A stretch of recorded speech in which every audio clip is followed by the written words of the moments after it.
제게는 어떻게 사람이 살면서 이런 일을 겪을 수 있을까 싶을 정도로 너무나 충격적인 일이었는데요. 그 일은 제가 한 남자를 만나서면서부터 시작이 된 것 같아요. 다 제가 모자라고 부족한 탓이겠죠. 남자를 제대로 볼 줄 아는 눈이 없었던 것이었으니까요. 그러면 제게 어떤 일이 있었는지 지금부터 이야기를 시작해 보도록 하겠습니다. 저는 굉장히 촉망으로 받는 직장인이었어요. 승진도 빨랐고 회사에서 능력을 인정받아 선배 후배들이 모두 좋아했었죠. 제 성격상 학창시절부터 남들에게 뒤지는 꼴은 못 보았고 그로 인해서 전교에서 항상 50등 안에 드는 성적을 유지하곤 했어요. 부모님도 이런 저의 성격을 잘 아시는지 한번 시작된 저의 고집을 막을 수는 없으셨습니다. 그 고집이 굉장히 유치하고 단순한 일일지라도 저는 제가 마음먹은 것이 있으면 꼭 해내고 마는 성격이었거든요. 그래서 중학교 때까지는 부모님과 마찰도 많았던 것 같아요. 생각해보면 굉장히 황당하고 어이없는 얘기로 고집을 배운 적도 있었는데 제 고집을 아는 부모님이 항상 일부러 져주시곤 하셨습니다. 저희 부모님은 굉장히 너그러우신 분이세요. 그 연세에 생각하시는 다른 분들보다 굉장히 합리적이시고 이성적인 사고를 하실 줄 아셨죠. 그러면서도 저에 대한 사랑이 넘치셔서 제가 원하는 것은 무엇이든지 믿고 할 수 있게 도와주셨어요. 공부를 할 때도 그랬고 결혼을 할 때도 그랬고요. 학창시절 좋은 성적을 유지하던 저는 대학교도 꽤 괜찮은 학교로 들어갔습니다. 대학교 1학년 때에는 불합리한 일이 있으면 두 눈에 쌍심지를 키고 선배에게 대들다가 안 좋은 이미지로 낙인이 찍힌 적도 있었지만 그것이 저의 원래 성격이라는 걸 알고 또 제가 이상한 성격은 아니라는 것을 알게 된 동기들이 저를 감싸주었던 기억도 나네요. 결국 선배들도 처음에 제가 한 행동에 대한 오해는 풀게 된 것 같아요. 엄마는 그런 저의 모습을 보고 항상 얘기하셨어요. 내 딸, 세상에 네 마음대로 안 되는 일도 많이 있어. 그렇게 마음대로만 하려면 얼마나 좋겠니? 하지만 그렇지 않은 일이 이 세상에 너무 많아. 그러니까 다시는 학교에서 그렇게 의견 내세우지 말고 좀 그냥 그렇게 넘어갔으면 좋겠다. 에이, 엄마 그게 무슨 소리야? 내 나이 아직 20대 초반밖에 안 됐는데 벌써 그런 말 할 거예요? 저는 아직 제가 생각하는 거, 제가 꿈꾸는 것에 대해서는 꼭 이루고 싶단 말이에요. 나중에 엄마 아빠한테 효도하고 돈도 많이 벌어서 준다는 약속도 꼭 지킬 테니까 두고 보세요. 아셨죠? 저는 그렇게 세상에게 자신만만했던 것 같아요. 아직 한참 못 모를 20대 초반이라서 그런 건지 무슨 일이든 자신이 있었습니다. 무엇이든 마음만 먹으면 뜻대로 다 될 것만 같았죠. 제 성격은 쾌활했고 리더십까지 있었으며 거기다 유쾌한 유머까지 겸비하고 있었어요. 이런 말하기 뭐하지만 그래서 대학교 때 저 인기가 상당히 많았었답니다. 여자친구가 있는 선배가 남들 모르게 제가 몰래 고백한 적이 있을 정도였으니까요. 하지만 저는 그때 남자에 대한 관심이 별로 없었어요. 남자가 이 세상에 중요한 게 아니라 제 꿈을 이루는 게 중요하다고 생각했거든요. 그렇게 대학 시절을 보내고 졸업을 앞둔 어느 날 저는 한 남자를 만나게 되었어요. 그 남자는 제게 의도적으로 접근했었는데요. 다짜고짜 도서관에 와서 제게 연락처를 묻더니 그때부터 저를 졸졸 따라다니기 시작했습니다. 처음에는 뭐 이런 사람이 다 있나 싶었는데 지내다 보니 점점 이 사람이 좋아지는 거예요. 저의 일거수일투족에 대해 관심을 가져주고 또 몰래 지켜봐주면서 어려움을 당했을 때면 도와주기도 했었어요. 시간이 지나면서 저는 그 남자에게 홀딱 빠져버렸습니다. 난생 처음으로 제 마음에 이성적인 감정이 생긴 거죠. 하지만 얼마 지나지 않아 그 남자는 다른 학교에 여자친구가 있던 사람이라는 것을 알게 되었습니다.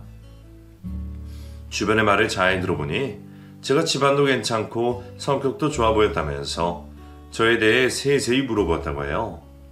그리고서는 저를 유심히 지켜봤다가 도서관에 따라왔고 의도적으로 접근을 했었고요. 버젓이 자기 여자친구 다른 학교에 다니고 있는데도 어쩌면 남자란 동물은 그런 생각을 할 수 있을까요? 나중에 제가 그 사실을 알고 물어보았을 때 그 남자는 자신이 여자친구가 곧 끝날 거니까 조금만 기다려달라는 황당한 말도 하더군요. 그 충격을 받은 이후 저는 남자와는 담을 쌓고 살기로 결심했습니다. 절대로 남자를 만나지 않기로 생각했었죠. 그래서 저는 더더욱 입사 준비에 매진했던 것 같아요. 토익 점수를 받아놓고 자격증을 따고 면접 준비를 하면서 미친 듯이 거기에만 매진했죠. 그때는 밥 먹고 계속 취직 생각만 했던 것 같아요. 덕분에 졸업 후 1년 정도의 시간을 더 가진 후에 아주 좋은 직장에 들어갈 수 있었습니다. 연봉도 꽤 높았고 남들이 들으면 좋은 곳 어디라고 말이라 할 정도의 회사였죠. 부모님께 빨리 효도해드리고 싶은 마음도 있었지만 저는 그냥 제 자신에 대해서 인생에서 당당하고 멋진 여자로 살아가고 싶었던 것 같아요. 그게 저의 인생 목표라고 해도 과언이 아닐 정도였으니까요. 어떤 것이 정답이라고 할 수는 없지만 저는 저 나름대로 제 인생을 만족하면 살아갈 수 있었습니다. 입사를 하고 얼마 후부터 제 능력을 인정받을 수 있는 기회가 생겼고 타고난 쾌활한 성격으로 사람들과 금세 친해지게 되었죠. 그리고 그곳에서 입사 동기인 남자와 매우 친해졌습니다. 그 남자 역시 저와 같은 야망은 있는 사람이었지만 저보다는 고집이 덜 센 사람이었어요. 제가 가끔 부당한 회사 일에 흥분을 해서 의견을 내세우려 하면 조용히 저를 알려주기도 하고 조언을 해주면서 도움을 많이 받은 친구예요. 저희는 많은 것을 함께 했고 많이 소통했습니다. 남자였지만 단 한 번도 그 친구에게 이성적인 감정을 가진 적은 없었어요. 정말 남자와 여자의 관계를 떠나서 진솔하고 의리 있는 친구라고 생각이 들었죠. 그러던 중 그 친구에게 여자친구가 생겼어요. 여자친구가 생기고 나니 저와 보내는 시간은 확연히 줄어들 수밖에 없었습니다. 매일 붙어있던 그 동기 친구와 멀어지게 되자 조금 외로운 마음이 들었어요. 그리고 그때 제게 또 한 남자를 만날 수 있는 기회가 생기게 되었습니다. 직장 안에 있는 선배가 제게는 말도 안 하고 같이 밥 먹는 자리에 어떤 남자를 부른 거예요. 아마 그 남자에게는 제 신상과 사진까지 보내주고 말이죠. 아무리 친한 선배라고 해도 그런 식의 행동은 저는 잘못되었다고 생각해서 그 자리에서 벌떡 일어나서 화를 냈습니다. 선배, 뭐예요 이건? 너무 심하잖아요. 사람이 예일하게 있는 건데 안 그래요? 어머, 너 뭘 또 이렇게 삐딱하게 받아들이니? 솔직히 말해봐. 너 같이 친하게 지내는 동기 걔 여친 생겨서 너 맨날 심심하다고 했잖아. 그렇다고 네가 애인이 있는 것도 아니고 20대 청춘들이 서로 만났다 헤어졌다 연애도 하고 그러는 거지. 그게 뭐 잘못됐다고 이렇게 화를 내. 얼른 앉아 얼른. 선배, 그래도 저는 이건 아니라고 생각해요. 정말 저는 진짜 선배는 앉으라고 웃으면서 얘기했지만 저는 앉을 수 없었어요. 너무 화가 났거든요. 제 상식선에서는 도저히 이해가 안 됐어요. 씩씩거리면서 그대로 나가려고 하는데 그 자리에 나온 남자가 벌떡 일어나더니 선한 웃음을 지으며 제게 말했습니다. 죄송해요. 제가 나갈게요. 앉아서 하던 식사 계속하세요. 제가 사실은 좀 외로워서 여자친구 좀 소개시켜달라고 졸랐거든요. 그런데 그쪽 말씀을 해주셨는데 너무 마음에 들어서 제가 우겨서 나온 거예요. 기분 나쁘셨다면 죄송합니다.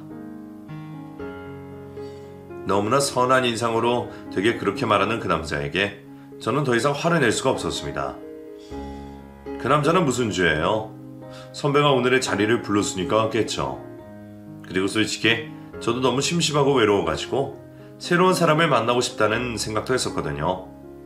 그게 남자든 여자든 말이죠. 언제든지 원할 때 연락하고 힘들면 하소연도 하고 기쁨도 함께 나누는 그런 사람 말이에요. 다시 자리에 앉은 후 저희는 셋이 함께 식사를 이어갔어요. 그 남자는 저보다 2살 위였고 제가 다니는 직장 근처에서 일을 하고 있는 사람이었습니다. 그 당시 저보다 연봉도 낮았고 회사 유명세도 낮긴 했지만 적어도 그 웃는 선한 인상만큼은 저의 5배쯤은 좋아 보이더라고요.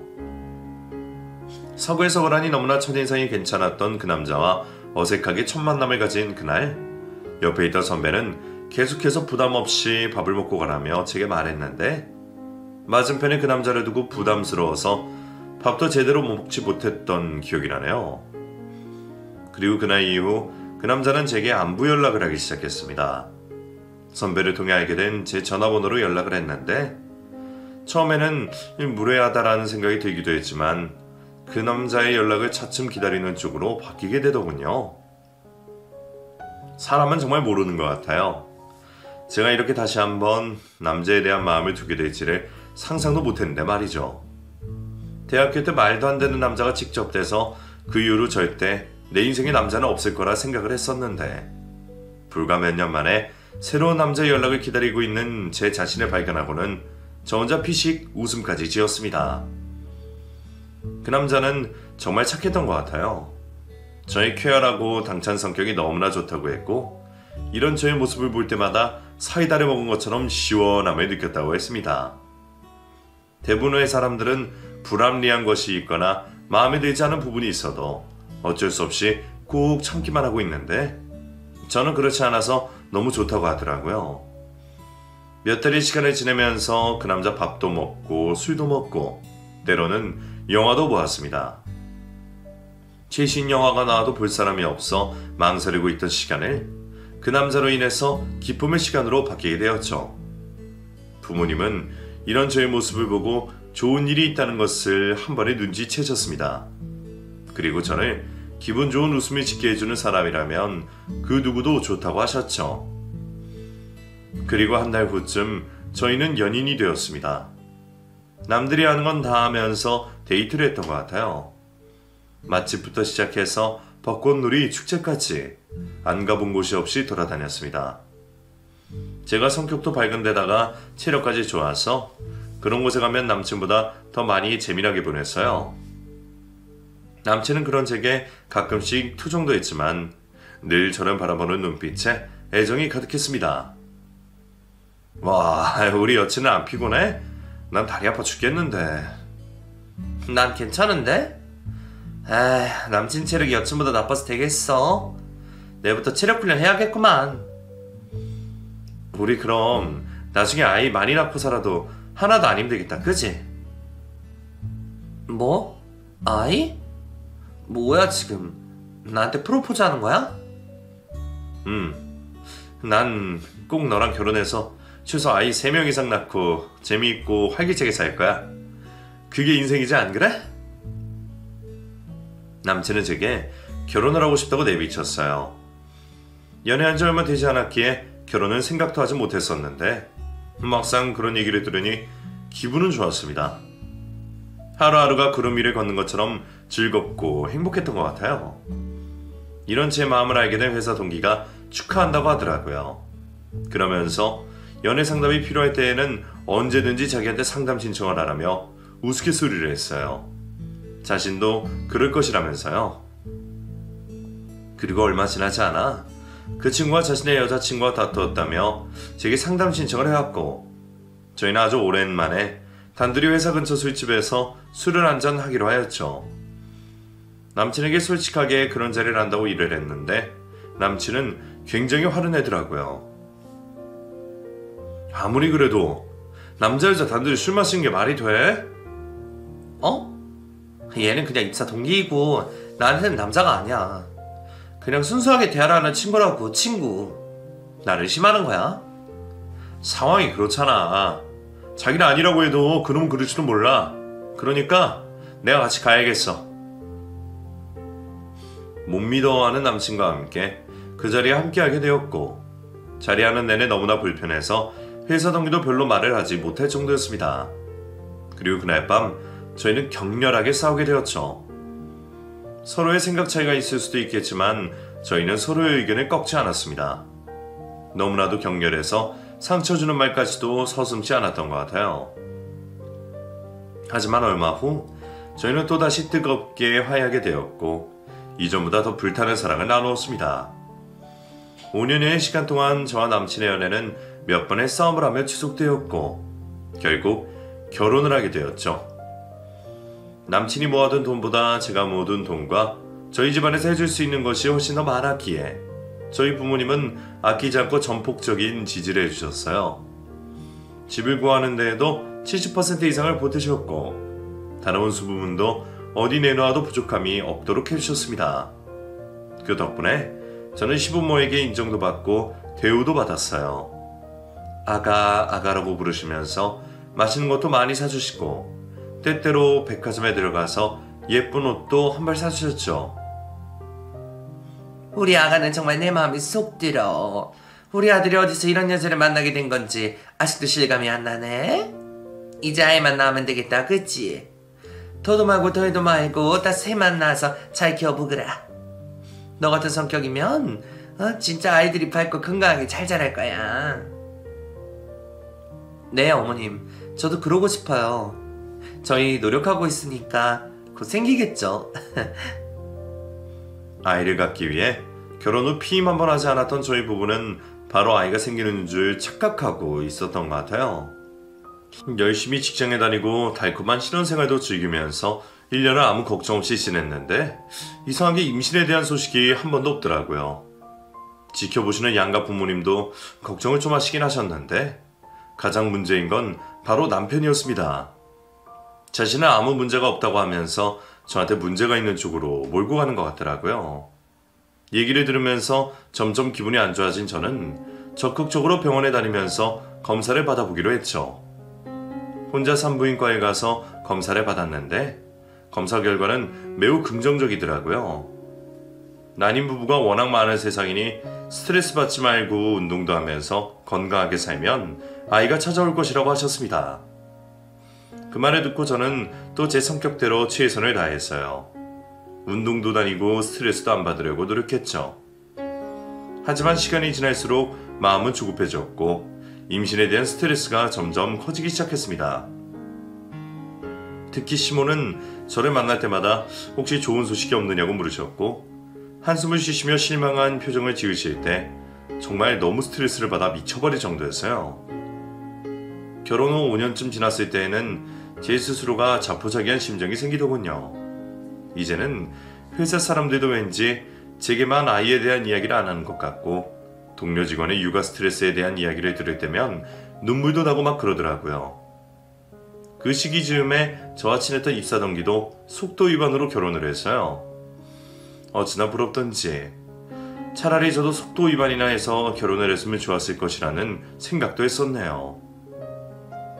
그런데 얼마 지나지 않아 그 친구의 와이프가 유산했다는 소식을 듣게 되었고 저는 위로해주기 위해서 그 친구와 자리를 한번 하게 되었습니다. 어쩌면 좋냐. 그래도 아직 네 와이프도 젊고 그러니까 빨리 몸 회복하고 다시 가져. 힘내라. 고맙다. 네 사정도 이런데 나한테 위로까지 해주니 몸둘 바를 모르겠네. 너도 곧 좋은 일 있을 거야. 그러니까 지치지 말고 힘내자. 요즘 너를 보면 예전에 비해 목소리 톤보다 많이 낮아졌어. 표정도 안 좋고. 그랬나? 나도 너무 힘든가 봐. 너니까 편해서 이런 얘기도 잘 나온다 친구야. 고마워. 한창 편안한 시간을 갖고 있는데 시모에게서 전화가 왔어요. 다짜고짜 당장 집으로 들어가라고 소리를 치시며 화를 내시더라고요. 네가 이러니까 애가 안 생기는 거다. 다른 남자고 단둘이 술을 마셔? 그러면서 무슨 내 아들내를 임신한다 그래. 아주 은큼한 건. 네? 어머님, 이 친구는 남자가 아니라 회사 입사 동기예요. 그저 마음 편히 지낼 수 있는 친구라고요. 됐다.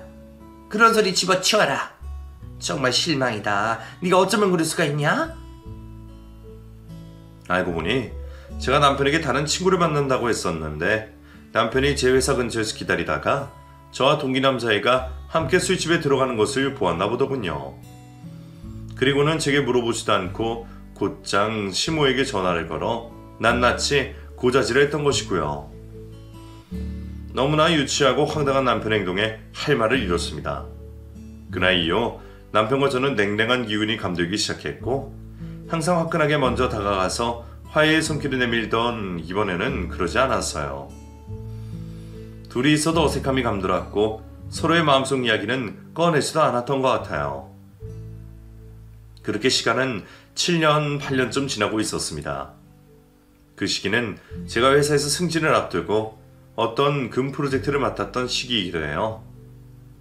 회사에서 보내는 시간도 점점 많아졌고 주말에도 출근을 해서 일을 진행해야 했었죠. 제 피부도 거칠해지고 전에 없던 탈모 증상도 생길 정도이더군요.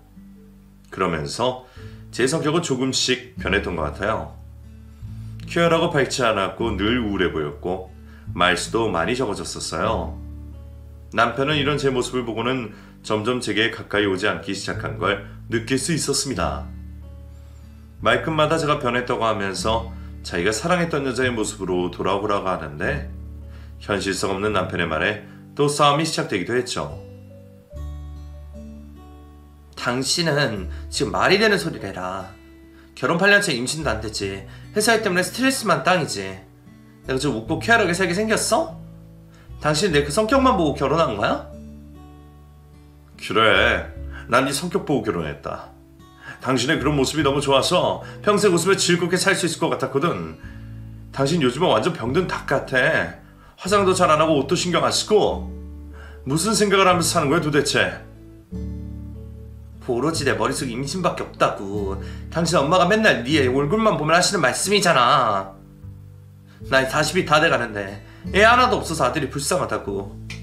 당신이 그 말 들으면 멀쩡한 정신일 것 같아? 남편과의 다툼은 늘 이런 식으로 계속되어 갔어요. 저는 급기야 정신과의 상담까지 받을 정도가 되었습니다. 회사에서도 일을 하다 이유 없이 눈물까지 흐르는 것을 보니 우울증이 의심된다며